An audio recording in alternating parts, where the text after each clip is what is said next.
हरे कृष्णा, जय भोलेनाथ। आप सभी का दिन शुभ और मंगलमय हो। आज सुनिए फागुन मास मा, मातम्य का दूसरा अध्याय। इससे पहले की कथा सुनने के लिए आप सबका बहुत बहुत आभार। गौतम मुनि ने जब राजा को बताया कि वह शिवरात्रि उपवास करके भगवान शिव का महोत्सव देखकर लौटे हैं और उन्होंने मार्ग में एक अद्भुत आश्चर्य की बात देखी, तब राजा ने पूछा, हे ब्राह्मण, आपने मार्ग में कौन से आश्चर्य की बात देखी और कहाँ पर देखी, वह मुझे भी बताइए। गौतम जी कहने लगे, राजन, आते समय एक स्थान पर दोपहर के समय मुझे स्वच्छ सरोवर दिखाई दिया। वहाँ जल पीकर मैं रास्ते की थकान दूर की और शीतल छाया वाले बरगद के नीचे विश्राम किया। इस समय थोड़ी ही दूर पर मैंने एक अंधी, वृद्ध और दुबली पतली चांडालनी को देखा और उसका मुंह सूख गया था। उसने कुछ भी भोजन नहीं किया था। वह अनेक प्रकार के रोगों से पीड़ित थी। उसके सभी अंगों में कोढ़ के घाव हो गए थे और बहुत घाव में कीड़े भी पड़ गए थे। उसकी कमर में फटा पुराना वस्त्र लिपटा हुआ था। उसे इस दशा में देखकर मुझे बहुत दया आई और उसके मृत्युकाल की प्रतीक्षा करता हुआ मैं क्षण भर वहीं बैठा रहा। इतनी ही देर में भगवान शंकर के पार्षदों द्वारा लाया जाता हुआ एक विमान मैंने देखा, जो अपनी आकाश मार्ग को प्रकाशित कर रहा था। तब मैं शीघ्र ही समीप जाकर आकाश में उस उड़ने वाले विमान को देखने लगा। विमान आकाश मार्ग को प्रकाशित कर रहा था। तब मैं शीघ्र ही उनके समीप जाकर आकाश में खड़े उन विमानों को देखा और उन लोगों से पूछा कि आप लोगों को नमस्कार है। मैंने आप लोगों को पहचान लिया है। आप सभी महादेव जी के चरणों के सेवक हैं। आपने इस समय जो यहाँ आने का कष्ट उठाया, वह आपकी यात्रा संपूर्ण लोगों की रक्षा करने के लिए हुई है। आप लोगों को कोई विनोद सोचा होगा, कृपया करके मुझे बतलाइए। इसी को ले जाने के लिए भगवान शिव ने हमें आदेश दिया है। सत्संग से सदा दूर रहने वाली इस अत्यंत क्रोधी स्वभाव वाली स्त्री को आप लोग भगवान शिव के लोक में कैसे ले जाना चाहते हैं, जिसने पाप आत्मा प्राणी भी दया करके परम पद में पहुंच जाते हैं। मेरे ऐसा कहने पर देवादिदेव भगवान शिव के दूत इस प्रकार कहने लगे, महामते, यह कर्मों के परिपक्व से प्राप्त होने वाली गति देखो, जो कि एक रोग शोक से रहित परम धाम पर जा रही है। इसने पूर्व जन्म में अन्नदान नहीं किया था, अतः भूख प्यास अधिक क्लेशों से यहाँ पीड़ित हो रही है। इसने जो मदिरा के नशे में अंधी होकर बड़ा भयंकर पाप कर डाला था, उसी के फल से यह जन्म से ही अंधी हो गई है। पूर्व जन्म में इसने मांस खाया था, इसलिए इस जन्म में यह सदाचार का मार्ग त्याग कर पूर्व जन्म में विचार के मार्ग को अपनाया था। उसी कथनी और करनी के पाप से इस जन्म में यह दुराचारणी और दुर्भाग्यवती हुई है। विधवा होकर भी इसने दूसरे पति का आलिंगन किया। इस महान पाप के कारण इसके शरीर में कोढ़ के बहुत घाव हो गए हैं। इसलिए काम वेदना से व्याकुल होकर इसने बहुत पाप किए हैं। उसी के कारण इसे यह कष्ट झेलना पड़ रहा है, पीड़ित होना पड़ रहा है। इसमें कभी भी उत्तम व्रत का पालन नहीं किया। पूर्व जन्म में इस मूर्ख स्त्री ने मदिरापान किया था। इस पाप से यह पीड़ा और हृदय से तड़प रही है। पर सब मनुष्यों में उनके संपूर्ण पाप चिन्ह देखते हैं। यहाँ पर जो बहुत से लोगों द्वारा पीड़ित और पुत्र तथा धनहीन, जो दुष्ट लक्षणों के क्लेश पाने वाले और लाज छोड़कर भीख मांगने वाले हैं, वस्त्र आभूषण और अवंग आदि से वंचित, रूप विद्याहीन, विकल्पों वाले अर्थात लूले लंगड़े आदि कुछ भोजन करने वाले दुर्भाग्य और दूसरों के सेवक हैं, यह सभी अपने पूर्व जन्म में बड़े भारी पापी रहे हैं। इस प्रकार पूर्व के कर्मों के अनुसार इन मनुष्यों की यह दशा है। इन मनुष्यों की दशा देखकर विद्वान पुरुष कभी भी पाप नहीं करता। अगर करे तो वह आत्मघाती है। जीव का मनुष्य शरीर अनेक प्रकार के सत्कर्मों का एकमात्र साधन है। इसके द्वारा सदा शुभ कर्मों का ही सेवन करें। पाप कर्मों को सदा के लिए सर्वदा के लिए त्याग दें। सुख की इच्छा रखने वाले को पूर्ण करना चाहिए। मनुष्य का यह शरीर अत्यंत दुर्लभ है। इस प्रकार जो कोई भी अपना हित चाहने वाला मनुष्य एकमात्र भगवान शिव की शरण लेता है, एक चित्त होकर उन्हें ध्यान करता है, वह समस्त पापों से तर जाता है। पहले चतुर्चारिणी स्त्री के मुख से शिवजी का नाम उल्लिखित हुआ था। श्री गौकर्ण क्षेत्र में शिवरात्रि को उपवास करके रात में उसी का उत्तम फल है। यह सब तुम अपनी आंखों से देख रहे हो। गौतम जी कहते हैं, राजन, इस प्रकार कहकर उन शब्दों में से उस चांडाल की योनि से जीव को खींचकर उसे दिव्य तेज से संपन्न कर दिया। उस नारी को देवी शरीर की प्राप्ति हुई और वह तेज की भांति उसके बाद भगवान शिव ने प्रसन्न होकर इसे विमान पर बिठा लिया। वह परम उदार रूप और लक्षणों से सुशोभित तथा दिव्य रूप धारण करने वाली होगी। उसकी देह से सब दिव्य सुगंध और देवी प्रकाश फैल रहे थे। वह विमान पर बैठी हुई शिवजी के चरण अरविंदों का स्मरण कर रही थी। उसे भी पार्षद भगवान महादेव जी के पास ले गए। उस समय सब लोकपाल आश्चर्यचकित होकर यह देख रहे थे, राजन, गिरजापति भगवान शंकर के प्रति केवल ध्यान करने मात्र से आश्चर्यजनक मातम्य मैंने तुम्हें बताया, जो समस्त पापों का नाश करने वाला है। राजा ने पूछा, भगवान परमेश्वरी शिव का यह उत्तम लोक कैसा है? अगर आप मुझ पर दया करके इस लोक का लक्षण भी बताएं, जिसमें देवी प्रकाश स्थित है, जहाँ विद्या में अंधकार का कहीं क्लेश मात्र भी संयोग नहीं है, वहीं परमेश्वर शिव का लोक है। जहाँ काम, क्रोध, मोह तथा मद्य आदि विकार निवास नहीं करते और जहाँ जन्म आदि अवस्थाएं प्राप्त नहीं होती, वह परमेश्वर शिव का लोक है। जो लोग भगवान शिव की भक्ति से परिपूर्ण हैं, वही उसके विधान में जाते हैं। जो भगवान शंकर की कथा सुनते हैं और कथा सुनने में श्रद्धा रखते हैं, भक्ति रखते हैं, केवल शांति में जिनकी स्थिति है और जो सभी प्राणियों के कारण मोह रहित हैं, वे संसार चक्र को लांघकर भगवान शंकर के आनंद के धाम को पकड़कर सुखी हो जाते हैं। राजन, इस प्रकार तुम क्षेत्र में भगवान शंकर के स्थान पर जाकर उनके दर्शन से समस्त पापों का निवारण करो और धन्य धन्य हो जाओ। यह सब समय में स्नान करके, महाभिषेक करके उनकी पूजा करो और शिव चतुर्दशी को एकाग्रता पूर्वक उपवास करके रात्रि में जागरण तथा भगवान शंकर का पूजन करो। इससे तुम सब पापों से मुक्त होकर शिवलोक को प्राप्त हो जाओगे। ऐसा कहकर मुनिवर गौतम प्रसन्नता पूर्वक मिथिलापुरी को चले गए और राजा मित्र से गौकर्ण क्षेत्र में आ गए।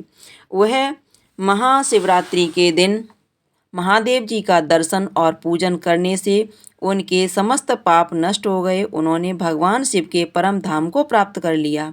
जो मनुष्य भगवान शिव की मनोहर कथा को प्रतिदिन भक्तिपूर्वक सुनता है अथवा पढ़ता है, वह भी परम गति को प्राप्त होता है।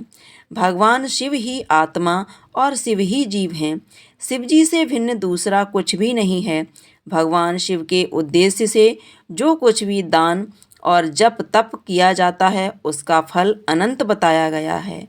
यह समस्त शास्त्रों का एक निर्णय है। जो एकमात्र भगवान शिव का भजन करता है, वह सभी बंधनों से मुक्त हो जाता है। इसलिए कितने ही महात्मा पुरुष भगवान शिव की पूजा के लिए संपूर्ण जीवन लगा देते हैं। जो भगवान शिव की स्तुति करते हैं, जो भगवान शिव के ध्यान में लीन होते हैं, वही काम सफल हैं। जो उनकी कथा सुनने के लिए सदा उत्सुक रहते हैं, वही दोनों हाथ सार्थक हैं। जो शिव जी की पूजा किया करते हैं, वे नेत्र धन्य हैं। जो महादेव जी की पूजा का दर्शन करते हैं, वह मस्तक धन्य है जो शिव जी के सामने झुक जाता है। और वह व्यक्ति धन्य है जो भक्तिपूर्वक शिव जी के क्षेत्र में सदा भ्रमण करते हैं।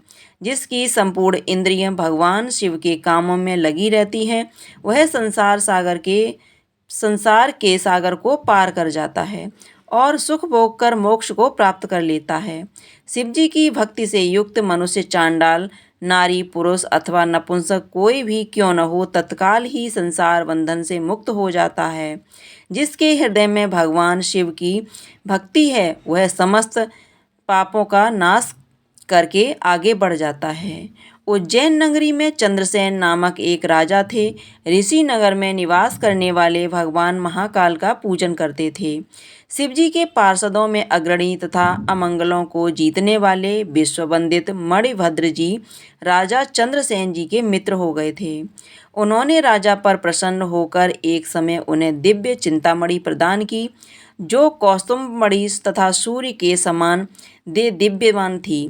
वह देखने में, सुनने तथा ध्यान करने पर भी मनुष्य को मनवांछित वस्तु प्रदान करती थी। राजा उसे चिंतामणि को कंठ में धारण करके जब सिंहासन पर बैठा करते थे, तब देवताओं में सूर्य नारायण की तरह उनकी शोभा हुआ करती थी। राजा चंद्रसेन के विषय में यह बात सुनकर समस्त राजाओं के मन में उस मणि के प्रति लोभ की मात्रा बढ़ गई। एक बार उन्होंने क्रोधपूर्वक आक्रमण कर दिया और उज्जैन के चारों ओर से घेर लिया। अपनी नगरी को घिरा हुआ देखकर राजा चंद्रसेन भगवान महाकाल की शरण में गए और संदेह रहित करके दृढ़ निश्चय के साथ उपवास पूर्वक दिन रात अनन्य भाव से भगवान गौरीपति की आराधना करने लगे। उन दोनों ने उन नगर में कई ग्वालिनी रहती थी, जिसके एकमात्र ही पुत्र था और उज्जैन में बहुत दिनों से रहा करती थी। वह अपने 5 वर्ष के बालक को लिए हुए महाकाल के मंदिर में जाती और राजा चंद्रसेन द्वारा की हुई गिरजापति की महापूजा का दर्शन किया। शिव पूजन का वह आश्चर्यमय उत्सव देखकर उसने भगवान को प्रणाम किया और पुनः अपने निवास स्थान पर लौट आई। ग्वालिन के उस बालक ने सारी पूजा देखी थी, इसलिए घर आने पर उसने भी शिवजी की पूजा प्रारंभ कर दी, जो संसार से वैराग्य प्रदान करने वाली है। एक सुंदर पत्थर लाकर एकांत स्थान में रख दिया और उसी को शिवलिंग मान लिया। फिर अपने छोटे छोटे हाथों से मल मल कर उन्हें शिवलिंग का अभिषेक किया, फूल चढ़ाया और सबको इकट्ठा करके वहाँ बिठाया। बालक ने जल से शिवलिंग को स्नान कराया और भक्तिपूर्वक पूजन किया। उसके बाद अलंकार, चंदन, धूप, दीप, अक्षत आदि से अर्चना करके माल्यार्पण की, अर्थात मन से भाव करके निवेदित किया। बार बार पूजा करके शिवजी की आराधना में लगे हुए अपने पुत्र को ग्वालिन ने बड़े प्यार से भोजन के लिए बुलाया, लेकिन उसका मन तो पूजा में लगा हुआ था। माँ के बहुत बुलाने पर भी उसे भोजन की बिल्कुल इच्छा नहीं हुई। तब उसकी माँ स्वयं चलकर उसके पास गई और शिवजी के आगे आंखें बंद करके ध्यान में बैठे हुए अपने पुत्र को हाथ पकड़कर खींचने लगी। इतने पर भी वह नहीं उठा। तब उसने क्रोध में आकर अपने पुत्र को खूब पीटा और खींचा और मारने पीटने लगी। मारने पीटने पर भी जब उसका पुत्र नहीं आया, तब उसने वह शिवलिंग उठाकर क्रोध में बाहर फेंक दिया। उधर भगवान शिव की पूजा को अपनी माँ के द्वारा नष्ट हुई देखकर वह बालक देवादिदेव महादेव को पुकारते हुए उसकी आंखों से आंसू की धारा बह रही थी। 2 घड़ी के बाद जब उसे होश आया, तब उसने आंखें खोलीं और देखा उसका वही निवास स्थान परम सुंदर शिवालय हो गया था। मणियों के खंभे उसकी शोभा बढ़ा रहे थे। उसके द्वार की किवाड़ और फाटक सब कुछ सोने के बन गए थे। वहाँ की धरती बहुमूल्य नीलमणि और हीरों की वेदिकाओं से सुशोभित थी। यह सब देखकर बालक उठा और हर्ष से परमानंद के उसका हृदय मंत्रमुग्ध हो गया। उसने समझ लिया कि यह सब शिवजी की पूजा का ही मातम्य है। उसी के प्रभाव से दिव्य विभूति प्रकट हुई है। इसके बाद उस बालक ने अपनी माता के अपराध की शांति के लिए पृथ्वी पर मस्तक रखकर साष्टांग प्रणाम किया और कहा, हे देव उमापते, मेरी माता का अपराध क्षमा कीजिए। अगर मुझमें आपकी भक्ति से उत्पन्न कुछ भी पुण्य है तो उससे मेरी माता आपकी दया प्राप्त कर सके। इस प्रकार भगवान शंकर को बार बार प्रसन्न करके उनके चरणों में मस्तक झुकाकर सूर्यास्त के समय वह बालक शिवालय से बाहर निकला और उसने अपने शिविर को देखा। भवन के अंदर प्रवेश करके उस बालक ने देखा कि उसकी माता तो बहुमूल्य रत्न में पलंग पर बिछी हुई श्वेत रंग की सैया पर निर्भय होकर सो रही है और उसी को याद कर रही है। उसने अपनी माँ को जगाया। ग्वालिन बड़ी तेजी से उठी और अपने पुत्र को तथा अपने घर को भी अपूर्व रूप में देखकर आनंद से विमल हो उठी। पुत्र के मुख से गिरजापति शंकर जी का विश्व प्रसाद सुनकर ग्वालिन ने राजा को सूचना दी, जो नित्य निरंतर भगवान शिव के भजन में लगे रहते थे। राजा अपना नियम पूरा करके रात में अचानक वहां आए और ग्वालिन के पुत्र का वह प्रभाव जो शंकर जी के संतोष से प्रकट हुआ था, उसे देखता हुआ ग्वालिन का सुंदर महल देखकर राजा चंद्रसेन पुरोहित और मंत्रियों के साथ 2 घड़ी तक आश्चर्यचकित होकर परमानंद में डूबे रहे। उसके बाद उन्होंने आंखों से प्रेम की आंसू बहाते हुए ग्वालिन के उस बालक को हृदय से लगा लिया। भगवान शिव के इस अद्भुत मातम्य की चर्चा समस्त पुरवासियों में बड़ी तेजी से फैली और यही सब कहते हैं कि युद्ध के लिए आए हुए नगर को उधर चारों ओर से घेर कर राजाओं ने भी प्रातःकाल अपने दोस्तों के मुख से यह परम अद्भुत समाचार सुनते ही उनके मन से वैभव निकल गया और उन सभी राजाओं ने, जो कि राजा के से युद्ध करने के लिए आए थे, सहसा हथियार डाल दिए और चकित होकर महाराजा चंद्रसेन की आज्ञा से नगर में प्रवेश किया। उस रमणीय नगरी में प्रवेश करके भगवान महाकाल को प्रणाम करने के बाद सब राजा उसे ग्वालिन के घर पर आए। वह राजा चंद्रसेन आगे बढ़कर उनका स्वागत किया। बहुमूल्य आसनों पर बैठे हुए और प्रीतिपूर्वक विस्मित और आनंदित हुए गोपालक पर कृपा करने के लिए स्वयं प्रकट हुए। शिवालय और शिवलिंग का दर्शन करके सभी राजाओं ने भगवान शिव को अपनी बुद्धि समर्पित की और उन्हें भक्तिपूर्वक मन लगाया। इसी समय सभी देवताओं से पूजित परम तेजस्वी बना राजा हनुमान जी वहां प्रकट हुए। उनके आते ही सब राजाओं ने बड़ी तेजी से उठकर भक्तिभाव से विनीत होकर उन्हें प्रणाम किया।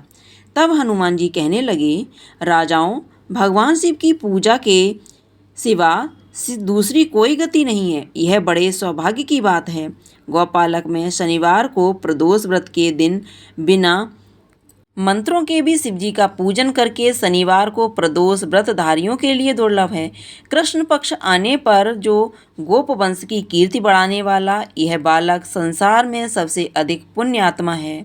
इसकी वंश परंपरा में 8वीं पीढ़ी में महायशस्वी नंद उत्पन्न होंगे, जिनके यहाँ साक्षात भगवान नारायण उनके पुत्र रूप से प्रकट होकर श्री कृष्ण नाम से प्रसिद्ध होंगे। आज से यह गोपालक नंदन संसार में श्रीकर्ण नाम से विख्यात होगा। अंजनी नंदन हनुमान जी ऐसा कहकर उस बालक को शिवजी की उपासना के आचार्य व्यवहार का उपदेश देकर वहीं अंतर्ध्यान हो गए। वृषभ राजा हर्ष में भरकर महाराजा चंद्रसेन की आज्ञा लेकर जैसे आए थे वैसे ही लौट गए। वह तेजस्वी बालक हनुमान जी का उपदेश सुनकर धर्म के ब्राह्मणों के साथ शंकर जी की आराधना करने लगा और समय के अनुसार राजा चंद्रसेन दोनों ने भक्तिपूर्वक शिव जी की आराधना करके परम पद प्राप्त किया। यह परम पवित्र उपाध्यक्ष कहा गया यह रहस्य है और पुण्य स्मृति को बढ़ाने वाला तथा गौरीपति भगवान शिव के चरण अरविंदों में भक्ति भाव को बढ़ाने वाला और पापों का नाश करने वाला है। जय भोलेनाथ। आज के अध्याय में बस इतना ही। इसके आगे का वृत्तांत आप सभी अगले अध्याय में जरूर सुनिएगा।